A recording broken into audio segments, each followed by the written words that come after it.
Part 15, May 8th, 2022, Mother's Day. Crystal Dawn's children were a loving explosion of kindness to wake to. The youngest, in her usual overachieving, loving way, made a large breakfast for everyone and walked to get a fresh, extra-large triple coffee. Something happened on this walk, as it tended to happen a lot these days. A very special book fell from someone's vehicle onto the road. It was run over a few times, but she fetched it. This book was exactly what Crystal had been asking for, an understanding of the Indigenous peoples of Canada. She had asked to meet many times over the years with the local leaders and elders. She even once walked straight into a band office without an appointment and exploded to the first person she saw that she was trying to help the world, and no one would talk with her. This man had been extremely kind, but was unsure how he could be of assistance, as he oversaw housing. Crystal had tried befriending an Indigenous woman in a store, but had never received a response. Her two old friends from college were both busy in their own lives as well. The only Indigenous person Crystal knew was an old trapper she had done some work for. He gave great insight as to what it was like being a member of the band.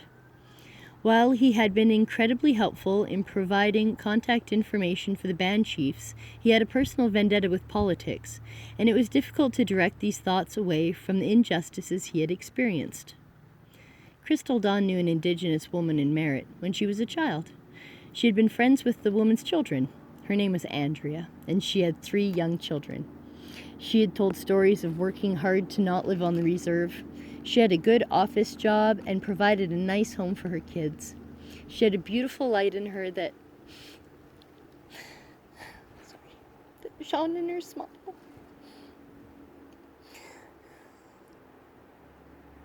One morning, her kids tried to wake her, but she would not wake up. Sorry. Okay. She died in her early 30s from an aneurysm.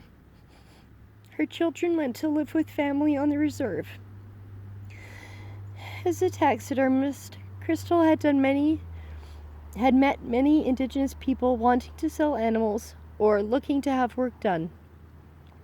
It was always a confusing area of the law, and typically one that was better avoided.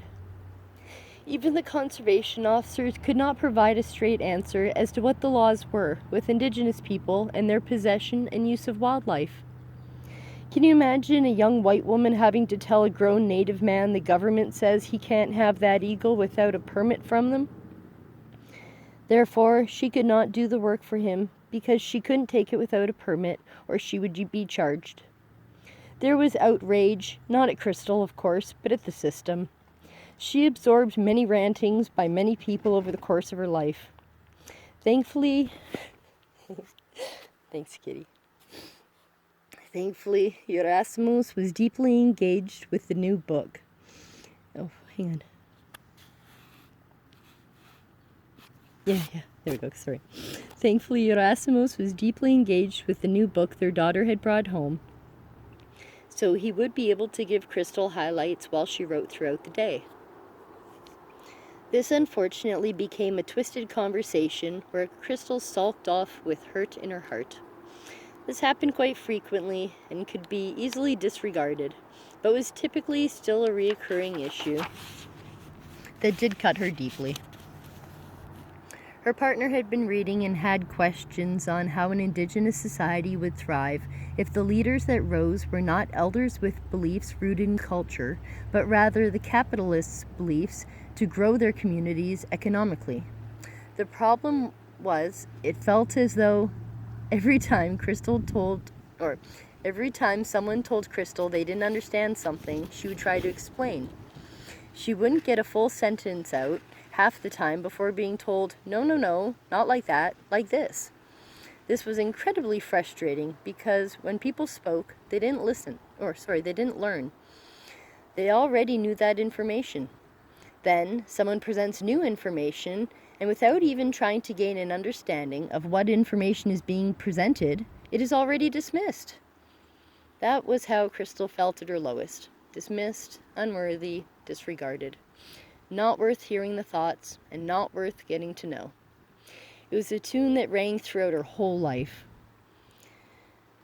There may have been some who stood out over time as truly having loved her and cared for her, but she always pondered, how can you love something without getting to know it?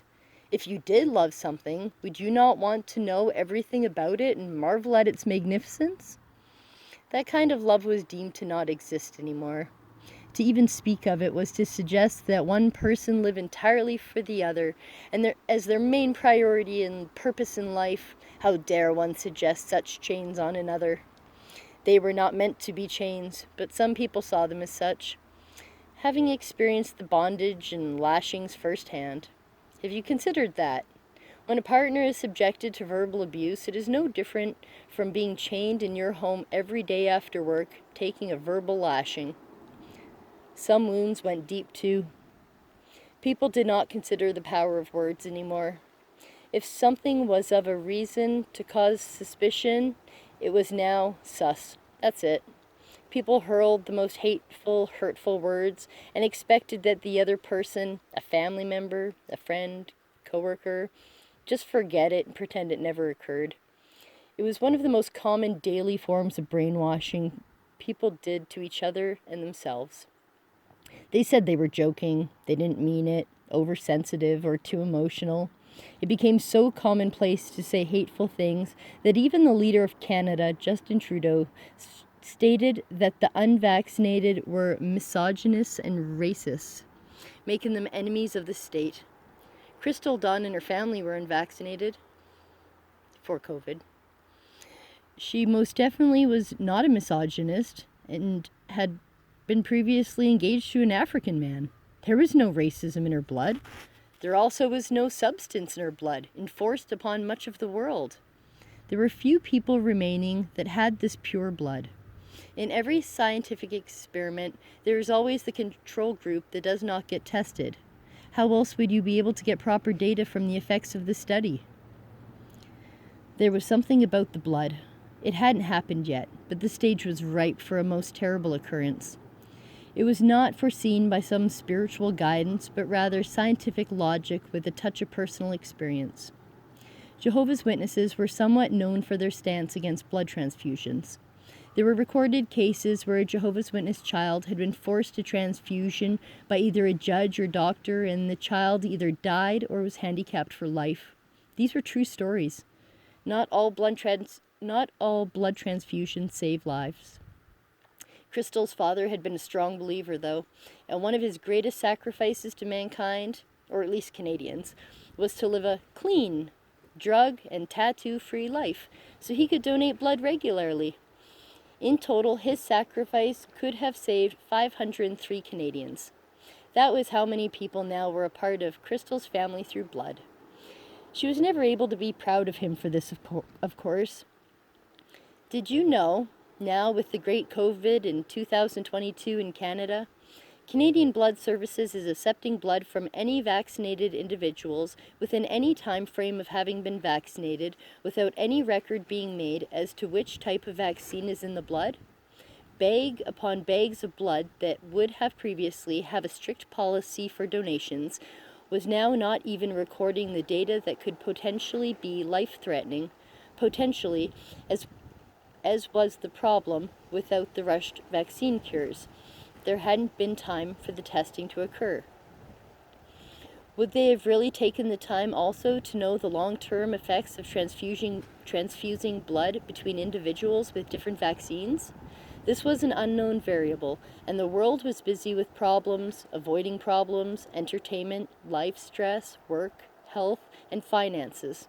All of those were in Crystal's pie chart made from Maslow's studies. These things all required energy in an individual's life. To be an evolved individual that could rise above the petty stresses that weighed down all, but particularly the proles. This was a gift of balance. Crystal had made her children, this was a gift of balance Crystal had made for her children and made available to the world. End of part.